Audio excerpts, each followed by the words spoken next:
ফুলগাজী থেকে যুক্ত হয়েছেন সুলাইমান জালিম। জালিম, সার্বিক বন্যার পরিস্থিতির কোন দিকে যাচ্ছে বিস্তারিত জানতে চাই আপনার কাছ থেকে।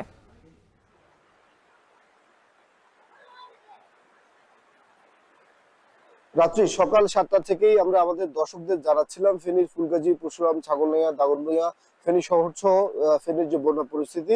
আমরা এখন ফুলগাজীর যে স্থানটিতে আছি এটি ফুলগাজীর আনন্দপুর গ্রাম। সকালে আমরা এখানে যে পানির যে স্রোত দেখেছি সেই স্রোত থেকে এখনো এখানে পানির স্রোত বেড়েছে। তবে পানি উন্নয়ন বোর্ড যেটি বলছে যে বন্যা নদী রক্ষার যে 122 কিলোমিটার বাঁধ রয়েছে সেই বাঁধের 22টি স্থানে ভাঙনের ফলে নদীর পানি কমেছে, কিন্তু লোকালয়ে সেসব পানি ঢুকছে, যার ফলশ্রুতিতে একটার পর একটা গ্রাম কিন্তু প্লাবিত হয়েছে। আমাদের কাছে খবর এসছে ফেনীর ফুলগাজী, পরশুরাম ছাড়াও ইতিমধ্যে কিন্তু সদরের কয়েকটি এলাকাতে মটুবি, ফাজিলপুর, কাজিরাট সহ কয়েকটি এলাকায় কিন্তু সদরেও কিন্তু পানি ঢুকছে। এবং আমরা কথা বলেছি যে জেলা প্রশাসকের সাথে, জেলা প্রশাসক যেটি জানিয়েছেন আমাদেরকে যে বন্যার যে পরিস্থিতি সেটি ক্রমাগত খারাপ হচ্ছে, যার ফলশ্রুতিতে কিন্তু সেনাবাহিনী, বিজিবি এবং স্থানীয় স্বেচ্ছাসেবক সহ বিভিন্ন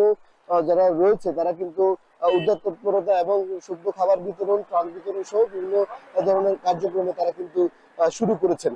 সব মিলিয়ে ফেনীর যে জেলা প্রশাসক জানিয়েছেন যে 150টির বেশি কিন্তু আশ্রয়কেন্দ্র তারা প্রস্তুত রেখেছেন, যাতে করে বন্যা যে দুর্গত রয়েছেন তাদেরকে সেই আশ্রয়কেন্দ্রগুলোতে রাখা যায়।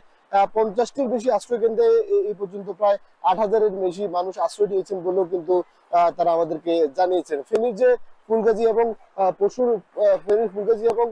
পরশুরামের যে বন্যা পরিস্থিতি এটি কিছুটা বলছেন যে স্থানীয়রা পানি কমছে, তবে ছাগলনাইয়া, সদর এবং দাগনভূঞা বিভিন্ন অঞ্চলে কিন্তু পানি ঢুকছে, বন্যা পরিস্থিতি অবনতি হচ্ছে। এই ছিল ফেনীর ফুলগাজী থেকে আমাদের কাছে ফেনীর বন্যা পরিস্থিতির সর্বশেষ। ফেনীর বন্যা পরিস্থিতির খবর জানাতে যুক্ত ছিলেন সুলাইমান জালিম।